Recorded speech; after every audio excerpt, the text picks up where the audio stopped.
You ever thought about how a spiritual philosophy, something you might think of as internal or personal, can directly translate into protecting basic human rights? Well, today we're going to dig into an organization that's been doing exactly that for over a century. It's a really powerful model for service in action. Let's dive in. And this one single idea from the mission's founder, Swami Vivekananda, is really the key to everything.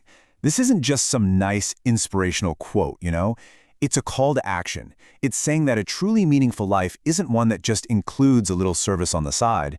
It's a life that's dedicated to serving other people. All right, so to really get what they do, and the scope of their work is pretty incredible, we have to start with the why. What's the core philosophy that's been turning spiritual belief into real, tangible action on the ground for over 125 years? I mean, think about it. It was founded way back in 1897. Its roots go deep. But what's truly amazing is how it's evolved. This isn't some historical artifact we're talking about. It's a living, breathing, global operation that's just as vital today as it was when it all started. And this right here, this is the heart of their whole approach. It's not about spirituality over here and then social work over there as two separate things. The big idea is that real spiritual growth is actually achieved through hands-on, active service to humanity. The two aren't just connected, they're the exact same path. Okay, so that's the big idea. That's the philosophy. But how do you take something so profound and turn it into a practical, repeatable, on-the-ground operation? Well, the mission does it through four very clear and strategic pillars of work. It really boils down to these four main avenues. They provide education, they deliver healthcare, they offer relief work when disaster strikes, and underpinning all of it is this deep, non-negotiable commitment to equality. And these aren't just small projects. Each one of these is a massive undertaking. And this is where it gets really interesting for our explainer today. You see, the missions framework was created long before a lot of our modern human rights conventions were even written. And yet its work lines up with them perfectly. So, how does a spiritual directive from the 19th century end up being a blueprint for 21st century human rights? This quote, this is the idea that just unlocks everything. Service to man is service to God. It completely reframes what humanitarian work is. It's not just charity anymore, which can sometimes feel like a top-down thing. It becomes a sacred duty. And when serving people is basically a spiritual act, then protecting their rights and their dignity becomes the highest possible goal.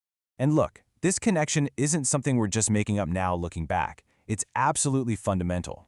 As you can see laid out here, the mission's education work inherently defends the right to education. Their healthcare work is a direct application of the right to health. These principles were baked into their work from the very beginning. Let's just break down a few quick examples. Okay, so take the right to education. The mission doesn't just talk about it. They literally build the infrastructure for it. We're talking about a huge network of institutions, from little schools in remote villages to advanced colleges and public libraries, all designed to make education a reality for people who might otherwise get left behind. And it's the exact same story for the right to health. They have this really smart dual approach: permanent hospitals that provide consistent long-term care, and then these nimble mobile medical camps that can bring that care directly into hard-to-reach communities.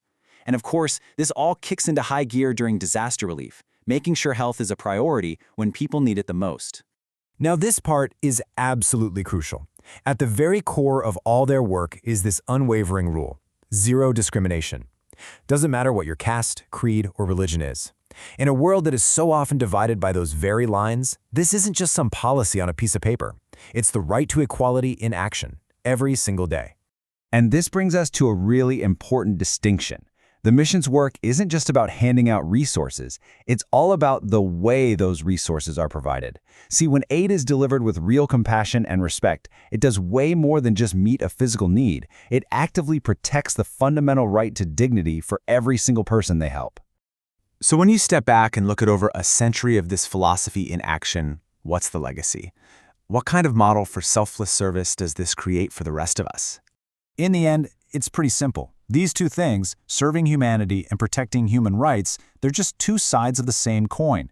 For the Ramakrishna mission, the spiritual goal and the practical outcome are one and the same, and they've been proving it for over 100 years. So we'll leave you with this to think about.